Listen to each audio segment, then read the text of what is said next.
Yo, Sim Nation, stand up. What it is, peoples, it's your boy Get It. This is going to be part 2 of why EA football is lagging behind that 2K football presentation, gameplay presentation. Alright, first part of this video, we're going to look at the intros. Now, everybody that has Madden, we know how the intros are. They have their team celebrations or team intros. They run out of the thing, and then the color commentary talks a little bit. So this is somewhat comparable. This element is somewhat comparable. But honestly, I think EA Football's presentation in this department should be blowing away something that was made 5, 7, 8 years ago. Sorry for the 5. We all know it wasn't a damn 5 years ago. Alright, so check this out.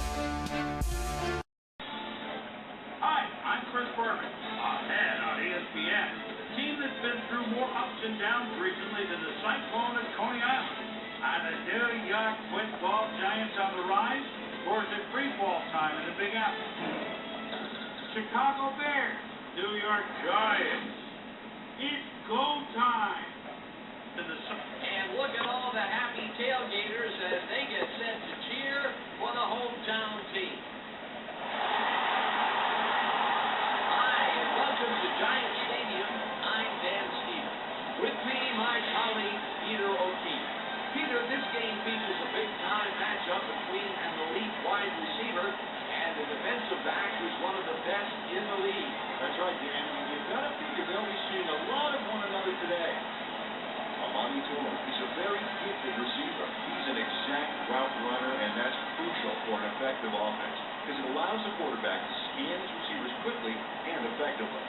On the other side of the ball, we've got another top performer, Charles Tillman. He's a highly confident cornerback. I tell you, this guy's got a lot of horsepower. His speed enables him to lock down receivers and get after the ball no matter where it ends up. Hold on, ladies and gentlemen. We've got a real dogfight in store for us. Well, all right, Peter, we'll keep our eye on him as the game progresses. But first, the coin toss. Alright, you know, like I said, that's comparable. It's very comparable. But how do you compare something that doesn't really exist? Yes, Madden has no halftime show. That's ridiculous. They give you 2 plays, 2 random plays, and that's all you get. You may not even get 2. You might just get 1. Online, you get nothing. No halftime anything. But let's check out what a game did 7 years ago. A full halftime show. Check it out. And the crazy thing about it, it seems like 2K is simulating a sports broadcast. Ridiculous. Check it out. The Bears are out in front, 14-7. And now let's send you to Chris Berman in our studios in Bristol for the ESPN halftime report. Boomer?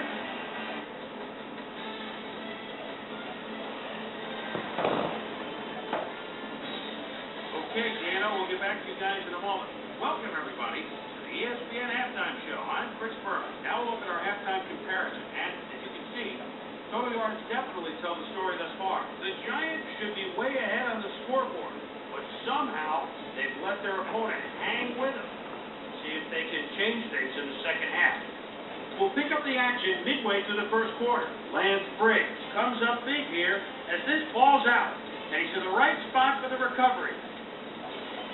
The Bears ended the first quarter already inside field goal range. Marty Booker ran a terrific route here and was able to pull this one in. A 28-yard touchdown for the Bears. Giants now early in the second quarter. Giants behind by 7. Kurt Warner would drop back and deliver a strike on this one. Giants middle of the second. Jeremy Shockey was definitely a key as he was able to work his way open for a big one here. A 73-yard touchdown for the Giants. Game time, 7-all. Marty Booker came up with a big play as he was able to pull this one in. A 47-yard touchdown for the Bears. Giants late into the second quarter. Kurt Warner would find his target on this one. Giants coming up on the end of the half. Giants down by 7. Kurt Warner connected with his man on this one. And that's where we'll leave this one. Giants are down, but still in it. 14-7.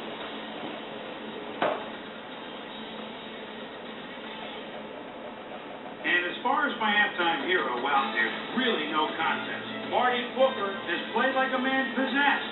So that does it for our halftime report. Send you back now to the second half of this one. Dan Stevens and Peter O'Keefe. You think that would be it, but it's not. Not only do you get a halftime show from a game 7 years ago, I'm gonna keep saying that, 7 years ago, you also get a weekly ESPN special. You know, 2K just really went all out with the ESPN license, and they put a lot of hard work into the game, and you can see it. What do you get when it comes to your franchise mode in any weekly anything with Madden? What do you get? You know what you get. Shit, you get nothing. Check out the weekly halftime show.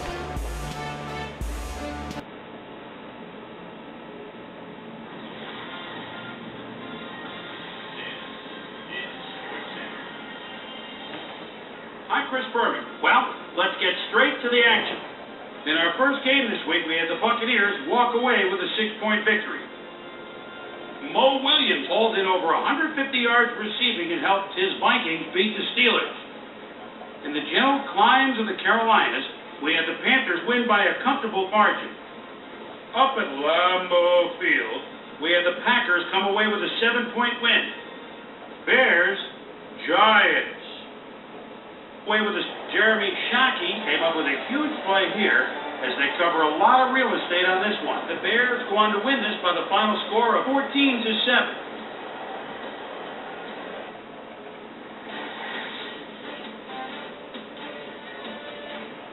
The Eagles got 300-plus yards from their offense in their victory at the Lincoln Financial Field.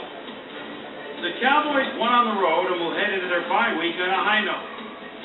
We had an interesting free agency pickup of note here. Trey's got the lowdown for us. Trey? All right, Chris, let's switch gears and talk about players that'll have new homes in the National Football League, as free agency continues to play such a huge role in determining a team's makeup.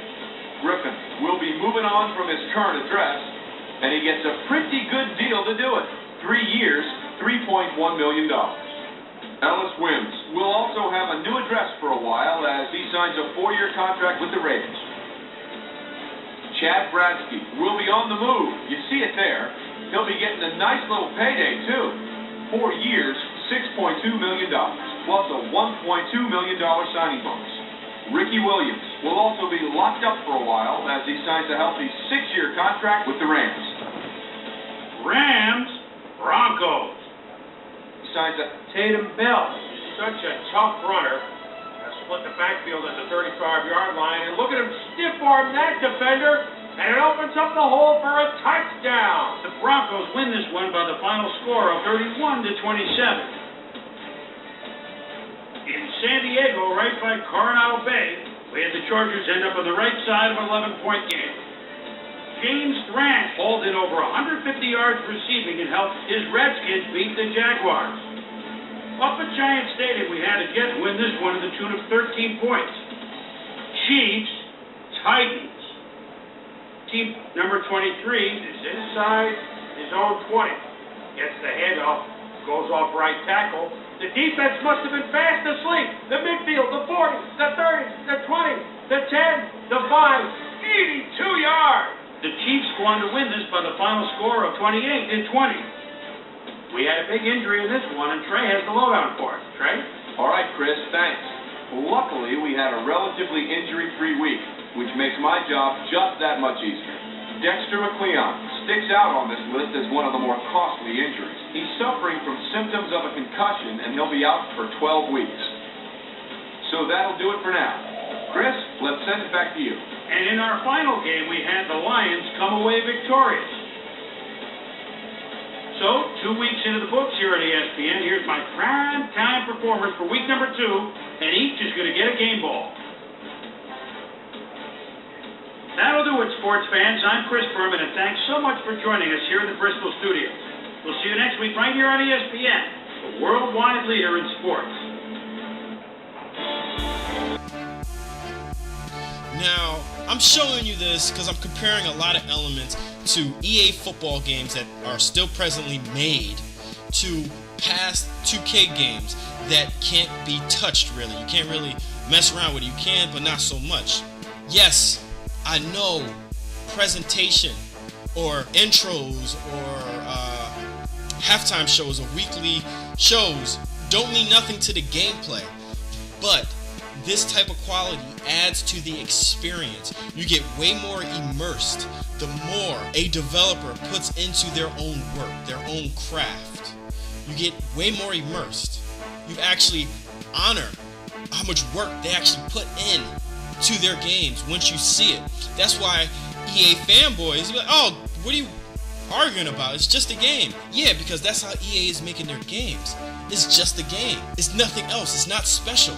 It's just an arcade-ish game. That's all it is. Madden 12, yeah, it has improved, but it's still not better than 2K5. At $20, how do you feel that you bought a game that's $64, $63, $65 compared to a game that was made 7 years ago for $20?